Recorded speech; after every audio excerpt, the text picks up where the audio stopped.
Hello everyone, Chris with Remax Heritage Professionals, and in this video I want to talk a little bit about seller beware, half-truths that sellers sometimes tell in their disclosures that can create problems when they're trying to sell their home. The first thing to know that in Florida is that you are required to disclose any known deficiencies in your home. So anything that's a problem in your home that you know about, you are required to disclose that. Even if it's not on a form, you're required to share that with your realtor, and your realtor is actually required to share that with prospective buyers. One of the common ones that sellers don't disclose accurately is they'll make a statement like all the appliances work, when in fact maybe the dishwasher they never use, but in fact doesn't work. So before you say that all the appliances work, make sure you know that that is in fact true. A second disclosure that sellers often are misleading about is closets have a ton of space. Make sure that if you mention that a closet is a walk-in closet, that it truly is a walk-in closet. Same thing I'm seeing nowadays with pantries. A closet pantry is very different from a walk-in pantry. So make sure that you are disclosing that accurately. The third area that sellers sometimes fib about is the neighborhood. Be realistic about the neighborhood.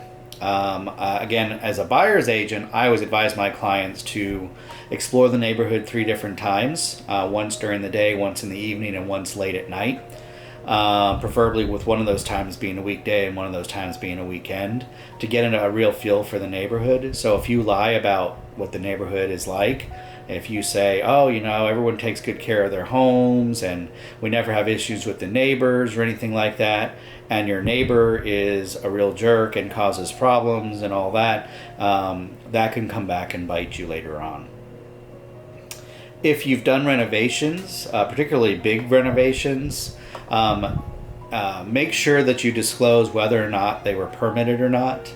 A lot of times sellers say, everything was taken care of, everything was done professionally, when they did it themselves and they did it unpermitted. That can create all kinds of problems when it comes down time for closing. And it also can come up in a home inspection. If you took shortcuts, I had one home buyer where she found a house she liked. We'd been looking for a while. It was clearly a flip, and we got under contract for it. Our offer was accepted, and did the home inspection. And about halfway through the home inspection, my home inspector came up to me and said, "Listen, I gotta show you something." He proceeded to turn on the kitchen sink, and then he took me out back. I'm like, "What does out back have to do with the kitchen sink?" And he showed me water running out into the backyard from the kitchen sink. Turns out that the contractor or the seller never connected the drainage line to the sewer. And so basically we had raw sewage going into the backyard.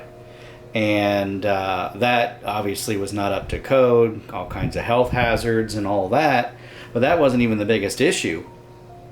He then showed me pictures of up in the attic, and you could literally see the back of the house pulling away from the front of the house. Apparently the home had been that way for some time, and due to the moisture in the ground, the back of the house was actually sinking and pulling away from the rest of the home. So it was creating some real structural issues on the home. Had we not had a good home inspector, and one that was thorough, or done in a home inspection, because this was during the time where a lot of people were waiving home inspections, my buyer would have had a real big, expensive mess on her hand. Home with structural issues and permitting issues and all kinds of a mess. So as a seller, it is your responsibility to make sure that if you do renovations or you hire someone to do them, that they're done properly. This buyer would have absolutely gone after this seller had she purchased it and something had been hidden from her. The fifth issue is mold or pests. If you've had a mold or pest issue, number one, you should take care of that before you put the home on the market, and you should disclose. Those can create real serious health hazards for prospective future homeowners of your home, and definitely create lawsuit challenges for you.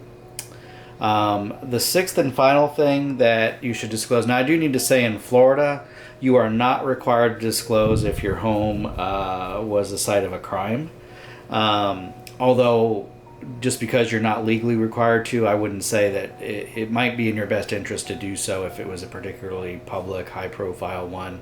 The buyer may eventually find out, and that could create problems with the contract later on, so you're better off being upfront about it. Honestly, some people won't care about that, but it is better to disclose. In short, the best advice I can give you if you're looking to sell your home is if there's any problem at all, go ahead and disclose it. It can save you a lot of heartache, certainly lawsuits later on. Disclose, and if you can take care of the issue, let's take care of the issue before you list. Hope this information is helpful to you. If you are looking to list your home in Central Florida, I'd love to be the one you contact to help you with it.